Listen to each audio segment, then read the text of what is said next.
World news के sponsor हैं स्वागत, अदरक, लहसुन और मसाले 100% प्योर एंड हाइजीनिक। अस्सलाम वालेकुम, आदाब। मैं हूं खलील फरहाद। शुरू करते हैं वर्ल्ड न्यूज हेडलाइंस के साथ। सऊदी अरब के शाह सलमान ने दुनिया भर के मुनफरिद महारत और खुसूसियत के हामिल मुमताज़ अफराद को सऊदी शहरियत देने की दी मंजूरी। विजन 2030 के तहत दी जाएगी सऊदी सिटीजनशिप। यूनान की जानिब से तुर्की को समंदरी डाकुओं की रियासत करार देने की एर्दोगान ने की मजम्मत। कहा, महाजरीन बहरान के लिए तुर्की पर इल्जाम लगाना है हकीकी नाशुक्री।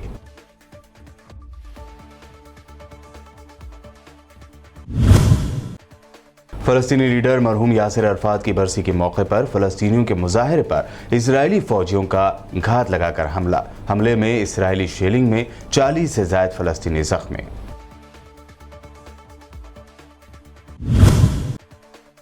मुल्क में कोरोना के केसेस में कमी के बावजूद कोरोना मरीजों की बड़ी तादाद में हो रही है हलाकतें। पिछले 24 घंटों के दौरान 501 मरीजों की गई कोरोना से जान।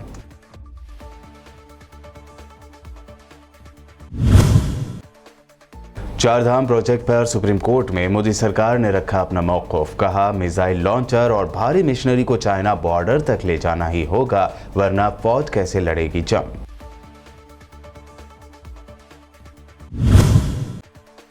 और बेतुके बयानात देकर हेडलाइंस बनने वाली कंगना रनावत के भीख में मिली आज़ादी के बयान पर मचा हंगामा। कांग्रेस लीडर आनंद शर्मा ने की कंगना से पद्म अवार्ड वापस लेने की मांग। पीएम मोदी से पूछा कि आप भी करते हैं इस बयान की हिमायत।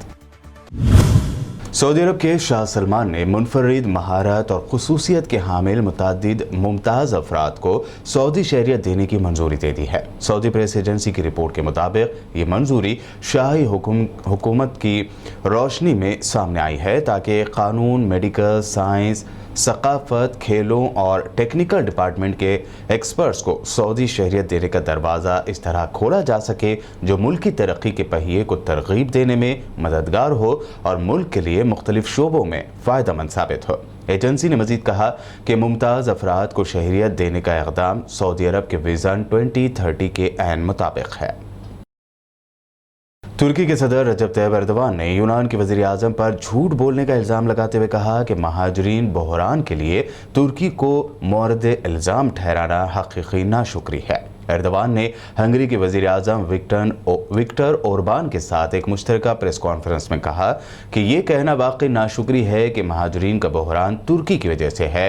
ये वो यूनान ही है जो महाजरीन को उनकी मौत के लिए बहर रूम और बहर एजियन में धकेलता है। बता दें कि ग्रीस के पीएम ने कल कहा था कि ग्रीस ने तुर्की से आने वाली कश्तियों को रोका। वहीं उन्होंने लेकिन इस दावे की तरदीद की कि उनके हुकूमत ने महाजरीन को पीछे धकेल दिया है। उन्होंने कहा कि लिहाजा यूनान को मोरद इल्ज़ाम ठहराने के बजाय उन लोगों को मोरद इल्ज़ाम ठहराए जो माइग्रेंट की प्री प्लान ट्रांसपोर्टेशन में मददगार हैं। इतना ही नहीं, यूनान ने तुर्की को समंदरी डाकुओं की रियासत भी करार दिया था।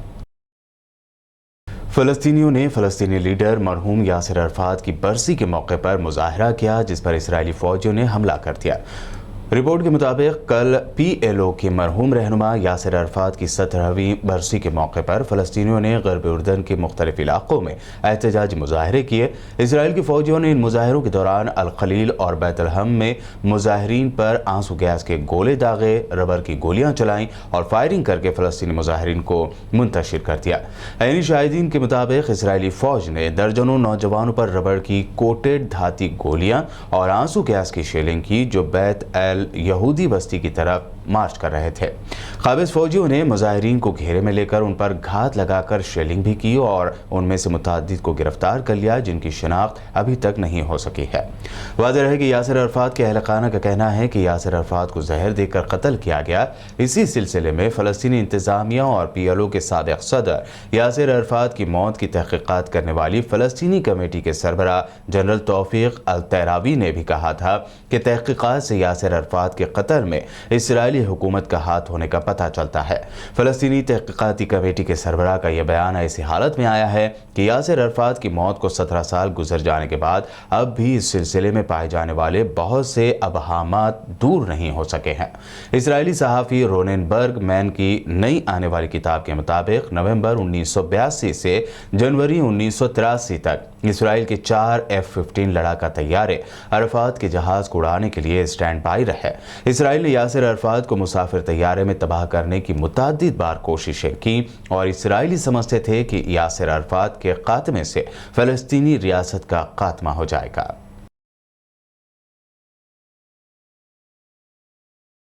फ़लस्तीनी कैदियों के इंफॉर्मेशन ऑफिस के डायरेक्टर नाहिद अल-फाखुरी ने ऐलान किया है कि इसराइली जेल में इंतज़ामी कैद के खिलाफ बतौर एहतजाज मुसलसल 113 दिन तक भूख हड़ताल करने वाले मिक़दाद अल-क़वास्मी ने दुश्मन पर भूख हड़ताल के जरिए फतह हासिल कर ली है और उनकी रिहाई भी हासिल उन्होंने कर ली है।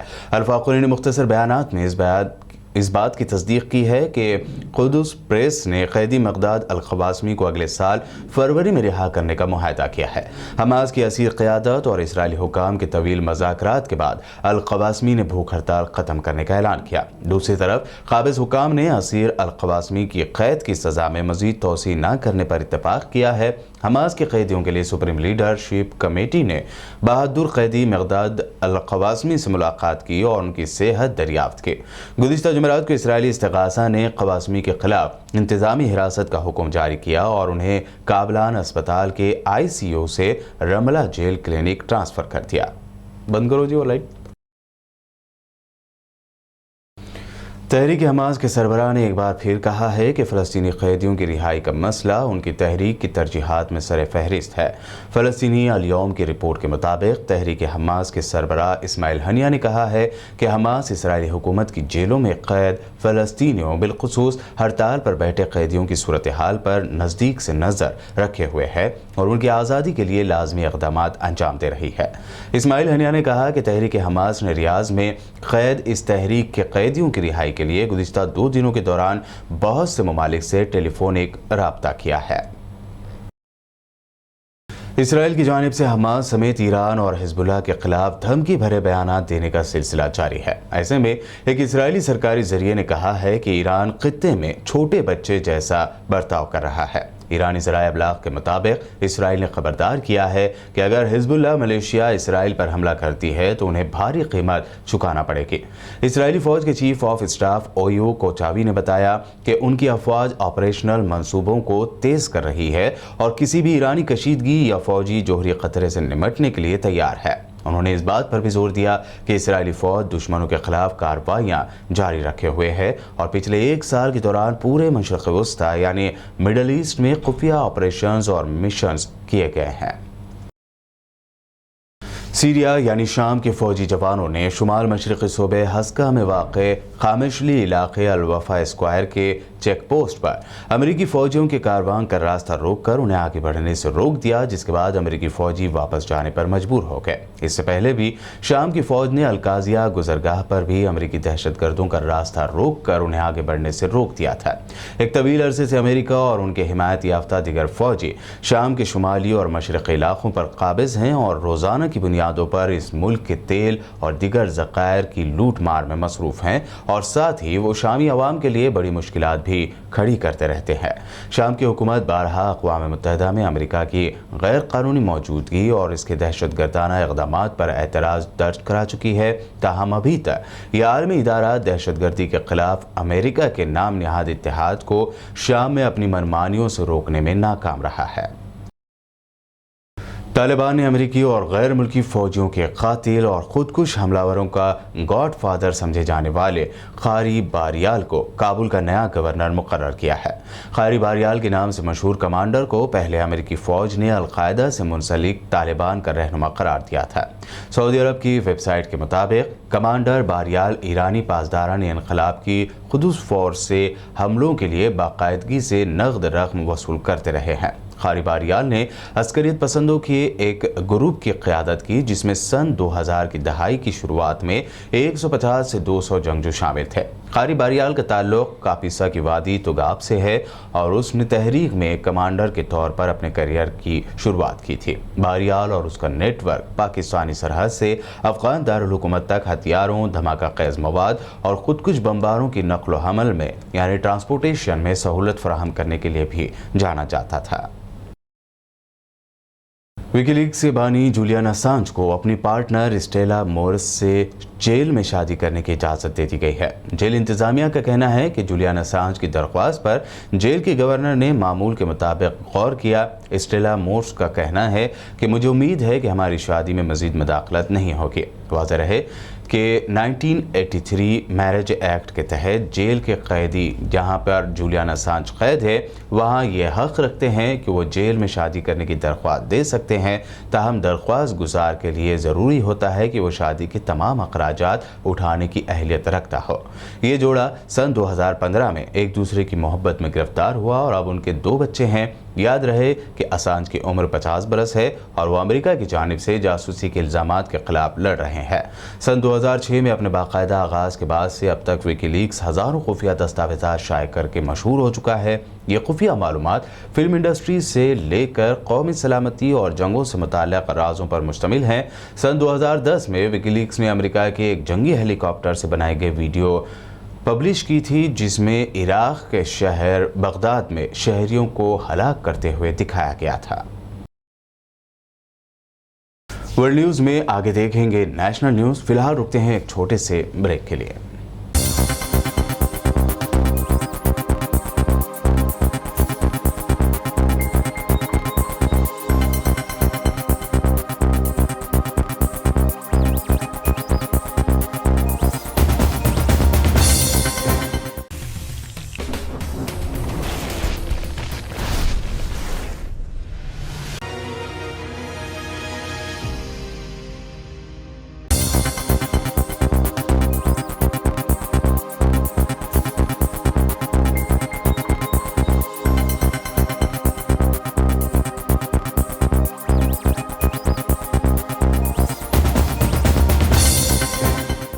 ब्रेक के बाद बढ़ते हैं नेशनल न्यूज़ की जानिब। साल के आखिर में फिर एक मरतबा कोरोना को लेकर तशवीशनाक खबरें सामने आ रही हैं। पिछले 1.5 सालों से ज़्यादा वक्त से कोरोना वबा से लड़ रहे भारत के सामने फिर कोरोना के बढ़ते केसेस चैलेंज बने हुए हैं। पिछले 24 घंटों में डरावने आदाद व शुमार सामने आए हैं। पिछले एक दिन में कोरोना से मुल्क में 501 मरीजों की कोरोना की वजह से जान चली गई। ऐसे में भले ही कोरोना केस कम हो रहे हों लेकिन लोगों को पूरी तरह से मोहतात रहने की ज़रूरत है।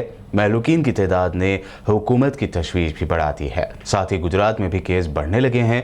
बता दें कि इसी साल मार्च, अप्रैल और मई के महीनों में कोरोना की दूसरी लहर में काफ़ी तबाही मची थी जिसमें रोज़ाना 4 लाख से ज़्यादा केसेस सामने आए थे। लोगों को अस्पताल में बेड्स के साथ साथ ऑक्सीजन सिलेंडरों के लिए काफ़ी परेशानी का सामना करना पड़ा था। सुप्रीम कोर्ट ने 4 धाम प्रोजेक्ट को मंजूरी देने के लिए मरकज़ की मोदी सरकार और एक गैर सरकारी तंजीम से एडिशनल सिक्योरिटी इक़दामात को लेकर तजावीज़ मांगे हैं।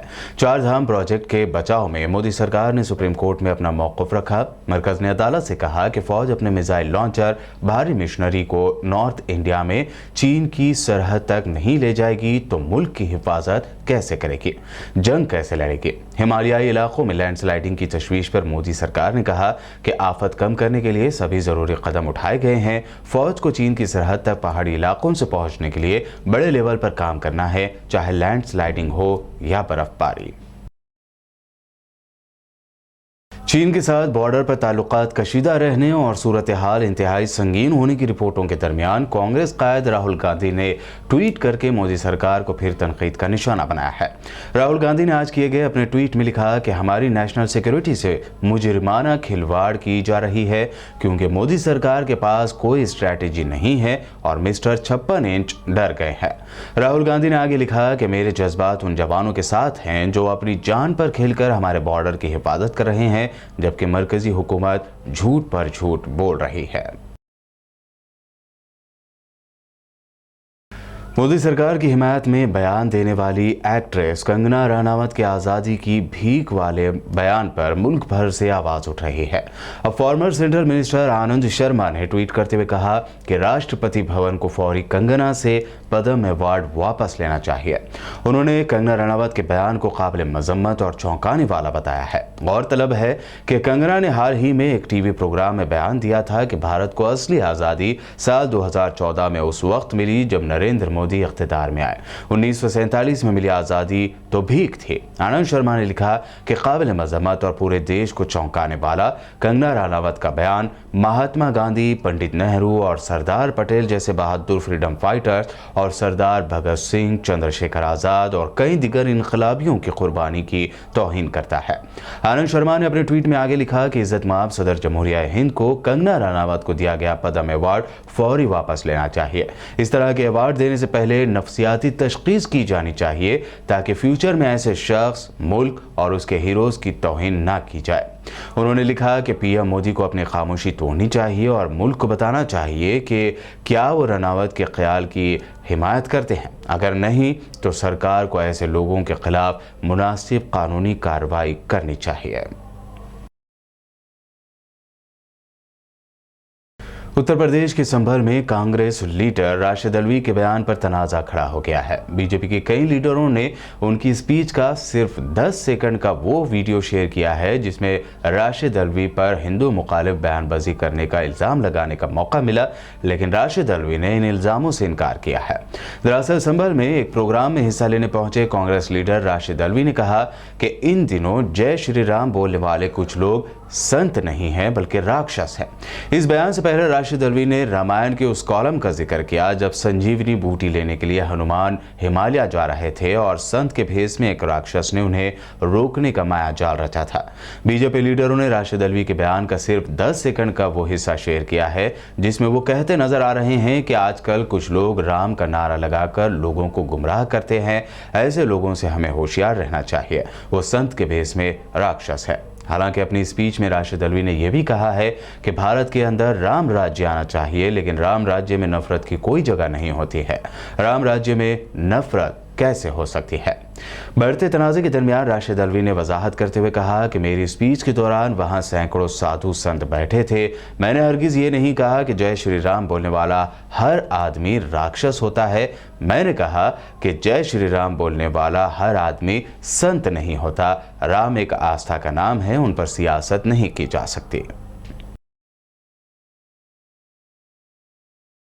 जय श्री राम का नारा लगाते हैं वो सब मुनि नहीं, वो निश्चय होशियार रहने की जरूरत है। सेंट्रल मिनिस्टर स्मृति ईरानी ने कांग्रेस जनरल सेक्रेटरी प्रियंका गांधी वाड्रा के नारे लड़की हूं लड़ सकती हूं पर तंज करते हुए कहा कि घर पर लड़का है पर लड़ नहीं सकता।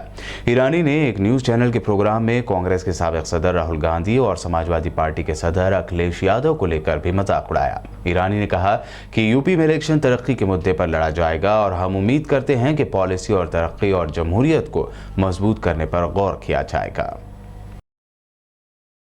MIM supremo barrister Asaduddin Owaisi ने अखिलेश यादव के जिन्ना वाले बयान की मजम्मत करते हुए कहा कि मुल्क को तोड़ने वाले का नाम जिन्ना है। उन्होंने कहा कि उम्मीद है कि अखिलेश दोबारा ऐसी गलती नहीं करेंगे। अखिलेश यादव साहब, असदुद्दीन ओवैसी भी लिंकन से बैरिस्टरी करा हुआ है। मैं आपको बताना जरूरी समझता हूँ कि भारत को तोड़ने वाले का नाम, इस मुल्क को तोड़ने वाले का नाम और पाकिस्तान को बनाने वाले का नाम मोहम्मद अली जिन्ना था। कम से कम आपको तारीफ पढ़नी चाहिए। आप उत्तर प्रदेश के 5 साल चीफ मिनिस्टर रहे हैं। आप ऑस्ट्रेलिया से पढ़े, मैं बैरिस्ट्री पढ़ के बरतानिया से आया हूं। मैं उम्मीद करता हूं कि आप दोबारा इस तरह की गलती नहीं करेंगे।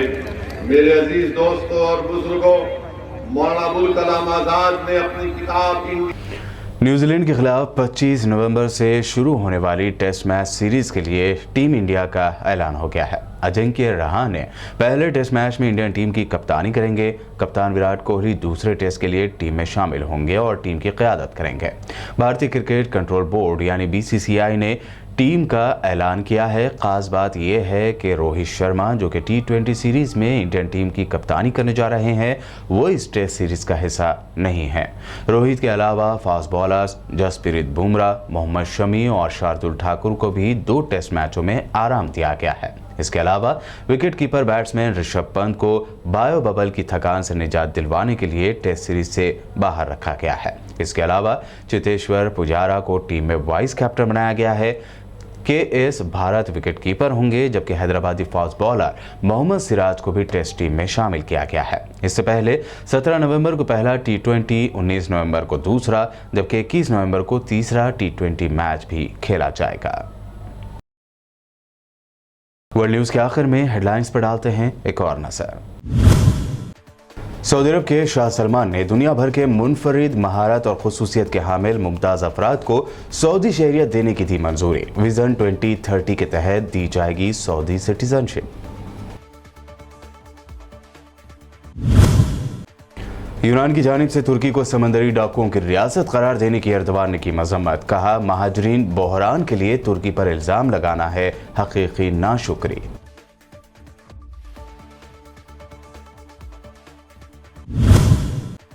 फलस्तीनी लीडर मरहूम यासिर अरफात की बरसी के मौके पर फलस्तीनियों के मुजाहरे पर इजरायली फौजियों का घात लगाकर हमले में इजरायली शेलिंग में 40 से ज्यादा फलस्तीनी जख्मी।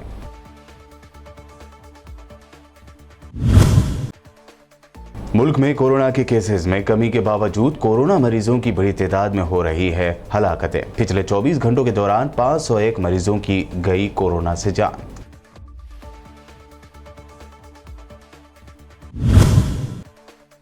चारधाम प्रोजेक्ट पर सुप्रीम कोर्ट में मोदी सरकार ने रखा अपना मौक़िफ़। कहा, मिसाइल लॉन्चर और भारी मिशनरी को चाइना बॉर्डर तक ले जाना ही होगा, वरना फौज कैसे लड़ेगी जंग।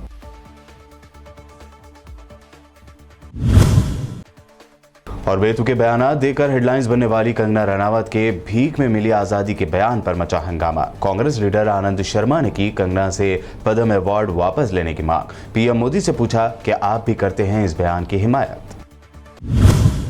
वर्ल्ड न्यूज में अभी आपने देखी अहम इंटरनेशनल और नेशनल न्यूज। ताज़ा तरीन खबरों और दिलचस्प प्रोग्राम्स के लिए देखते रहिए BBN चैनल।